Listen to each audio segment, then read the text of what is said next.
मधुबन के बाबा, मधुबन के बाबा मुरली वाले, आपका क्या कहना, आपका क्या कहना। ओम शांति।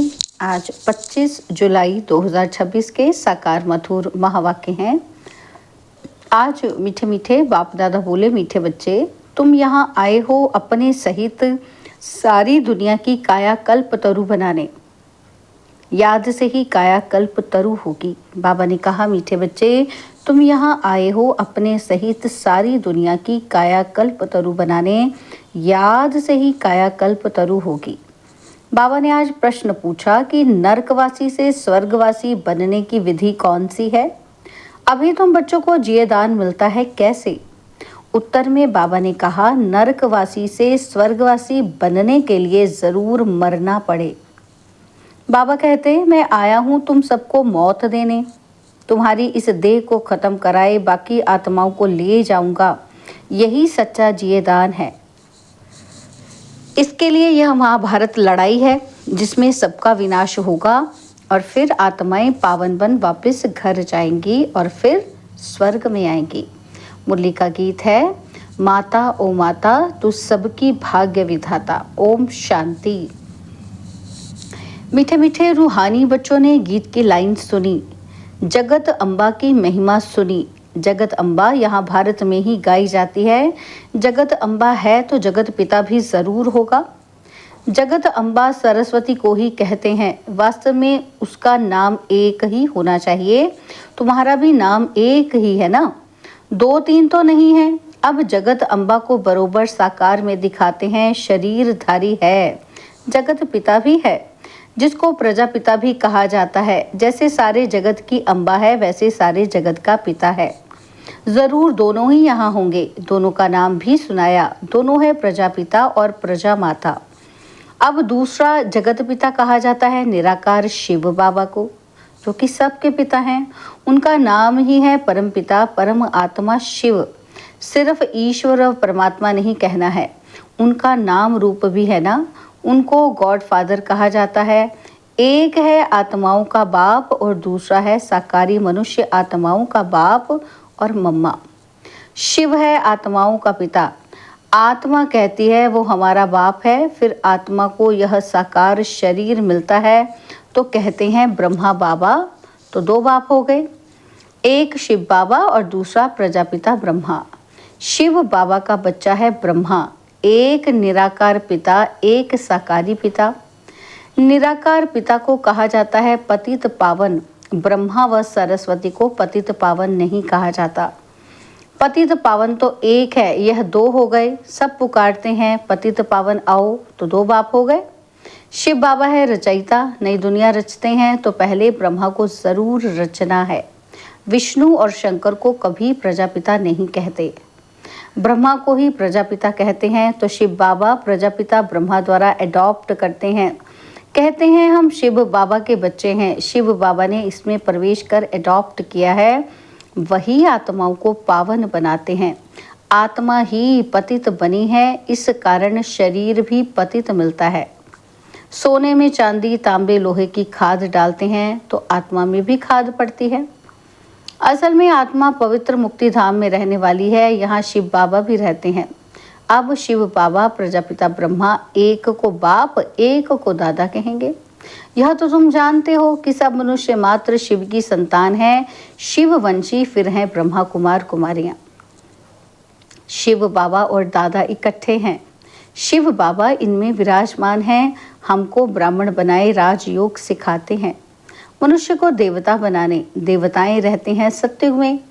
देवताओं को पतित पावन ज्ञान का सागर नहीं कहा जाता, उनको बाबा भी नहीं कहा जा सकता। अब तुम विष्णुपुरी के मालिक बन रहे हो। विष्णु के 2 रूप लक्ष्मी नारायण हैं, ये मनुष्य नहीं जानते। जो भक्ति करते हैं उनको 2 बाप जरूर है। सतयुग में 1 बाप होता है। वहाँ ऐसे नहीं कहते हैं कि हे परमपिता परमात्मा दुख हरता सुख करता आओ। वहाँ तो देवी देवताओं का राज्य था। वे कभी हैं गॉड फादर लिबरेटर नहीं कहेंगे। वहाँ कोई पतित तो दुखी होते ही नहीं जो पतित पावन को बुलाएं। तुम जानते हो भारत में आज से 5000 वर्ष पहले देवी देवताओं का राज्य था। पीछे फिर 1250 वर्ष बाद होता है राम सीता का राज्य। बाप सिद्ध कर बताते हैं सत्युग त्रेता में तुमने 21 जन्म लिए। ब्राह्मण देवता क्षत्रिय सब भारत में ही बनते हैं।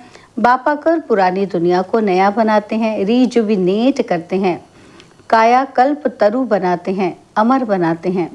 तुम बच्चों को बाप आकर अमरलोक का मालिक बनाते हैं। जब भारत अमरलोक था तब देवताओं का राज्य था। सीढ़ी उतरते उतरते मृत्यु लोक के आकर मालिक बने हैं। कहते हैं ना हमारा भारत, तो प्रजा भी मालिक हुई ना। तुम भी कहेंगे हमारा भारत, हम भारत के मालिक थे, परंतु नरकवासी देवताएं कहेंगे हम स्वर्गवासी हैं, है ना। तो बाबा कहते तुम भी स्वर्गवासी थे, फिर 84 जन्म भोग नरकवासी बने हो। यहाँ भारत में ही शिव बाबा जन्म लेते हैं। शिवरात्रि और शिव जयंती गाई जाती है। श्री कृष्ण जयंती भी मनाते हैं।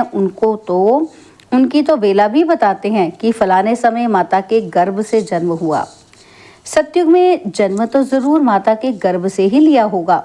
श्री कृष्ण जयंती होती है सतयुग नई दुनिया में, फिर पुनर्जन्म में आने लगा।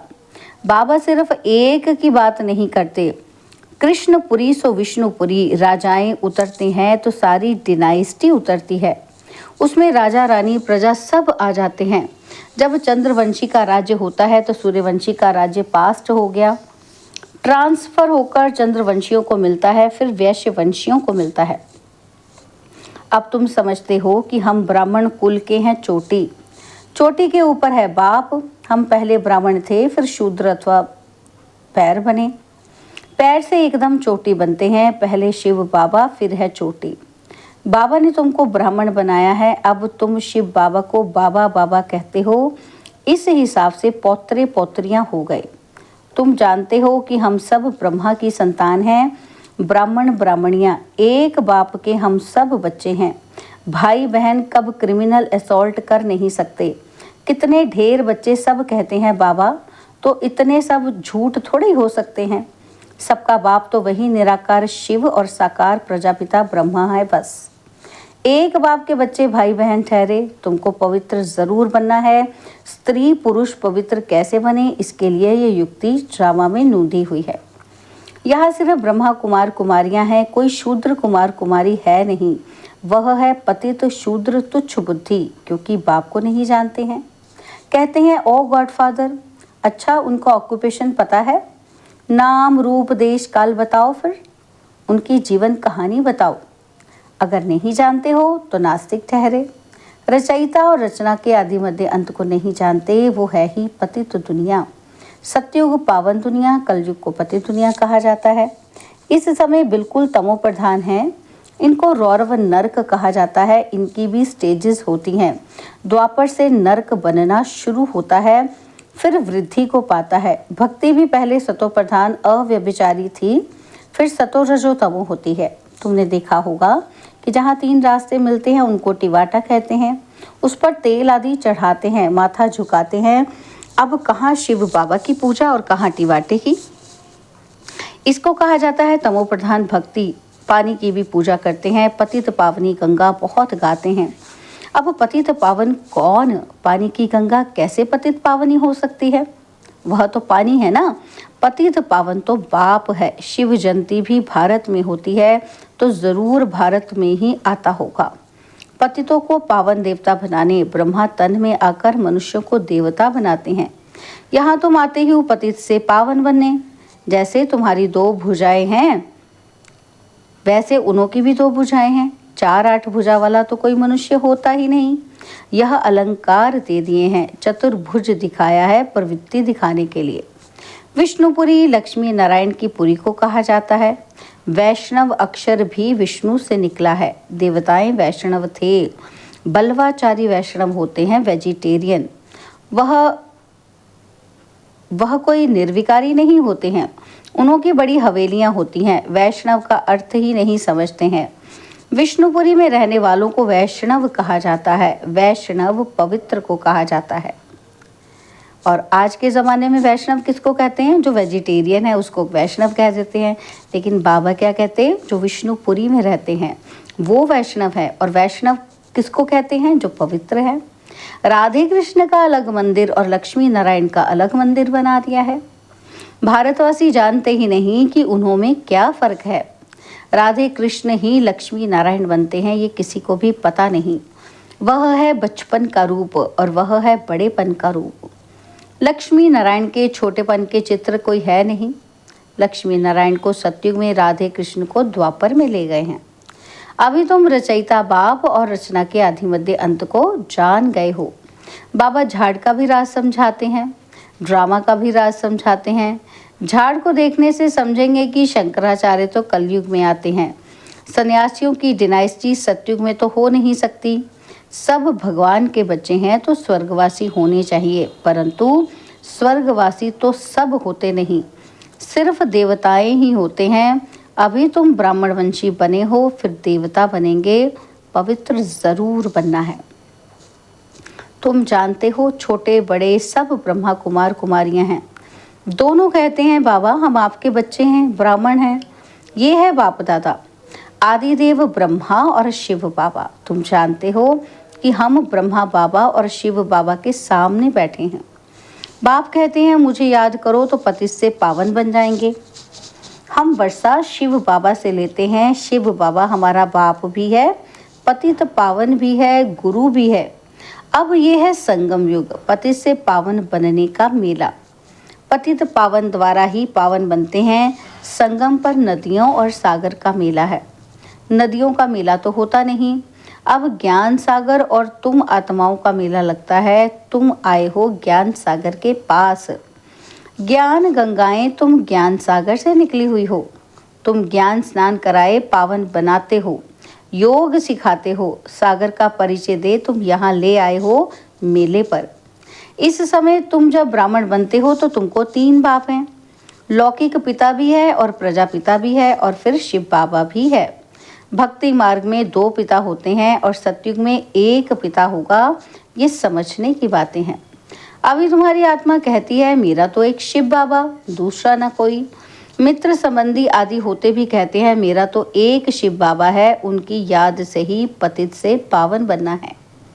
आत्मा जानती है कि वो हमारा बाप भी है, टीचर भी है, सतगुरु भी है। हमारी आत्मा को बाप लेने आए हैं। ब्रह्मा तन में प्रवेश कर पावन बनाते हैं। तुमको ले जाने के लिए बाप आए हैं। तुम सबको मौत देने आया हूँ। नरकवासी से स्वर्गवासी बनने के लिए ज़रूर मरना पड़े ना। तुम्हारी इस देह को ख़त्म कराए बाकी आत्माओं को ले जाऊंगा। बाप कहते हैं तुमको जिये दान देता हूँ। यह महाभारत लड़ाई है ना, सबका विनाश होगा, नहीं तो कैसे ले जाऊंगा। आत्माओं को पवित्र बनाए घर ले जाता हूँ, वह तो शांति धाम है। सतयुग आएगा तो कलयुग ज़रूर विनाश होगा। इसके लिए महाभारत लड़ाई मशहूर है। लगती भी ये संगम पर है, जबकि तुम मनुष्य से देवता बनते हो। अच्छा, मीठे मीठे सिकिलदे बच्चों प्रति माता पिता बाप दादा का याद, प्यार और गुड मॉर्निंग। रूहानी बाप की रूहानी बच्चों को नमस्ते। हम रूहानी बच्चों की रूहानी बाप दादाजी को दिलवा जान सिकवा प्रेम से नमस्ते। ओम शांति। प्यारे बाबा, मीठे बाबा, मेरे बाबा, शुक्रिया बाबा, शुक्रिया बाबा, शुक्रिया। धारणा के लिए मुख्य सार है। पहला पॉइंट है ज्ञान सागर में ज्ञान स्नान कर स्वयं को पावन बनाना है। मित्र संबंधियों के साथ रहते बुद्धि में रहे कि मेरा तो एक शिव बाबा, दूसरा न कोई। सेकंड पॉइंट है विष्णुपुरी में चलने के लिए पक्का वैष्णव अर्थात पवित्र बनना है। नरक से जीते जी मरकर बुद्धि योग स्वर्ग में लगाना है। बाबा ने आज हमें वरदान दिया, एक लगन, एक भरोसा, एक रस अवस्था द्वारा सदा निर्विघ्न बनने वाले निवारण स्वरूप भव। एक लगन, एक भरोसा, एक रस अवस्था द्वारा सदा निर्विघ्न बनने वाले निवारण स्वरूप भव। सदा एक बाप की लगन, बाप के कर्तव्य की लगन में ऐसे मगन रहो जो संसार में कोई भी वस्तु या व्यक्ति है भी ये अनुभव ही ना हो। ऐसे एक लगन, एक भरोसे में, एक रस अवस्था में रहने वाले बच्चे सदा निर्विघ्न बन चढ़ती कला का अनुभव करते हैं। वे कारण को परिवर्तन कर निवारण रूप बना देते हैं। कारण को देख कमजोर नहीं बनते, निवारण स्वरूप बन जाते हैं। स्लोगन है, प्रशंसा के आधार पर प्रसन्नता अल्पकाल की रहती है। प्रशंसा के आधार पर प्रसन्नता अल्पकाल की रहती है। बाबा के व्यक्त इशारे, ज्वाला रूप स्थिति में रह शक्तिशाली याद का अनुभव करो।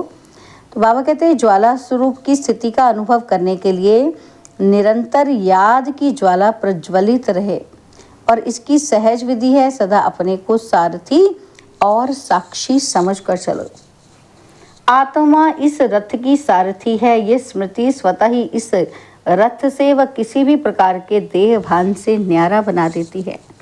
स्वयं को सारथी समझने से सर्व कर्मेंद्रियां अपने कंट्रोल में रहती हैं। सूक्ष्म शक्तियां, मन, बुद्धि, संस्कार भी ऑर्डर प्रमाण रहते हैं। अच्छा, ओम शांति।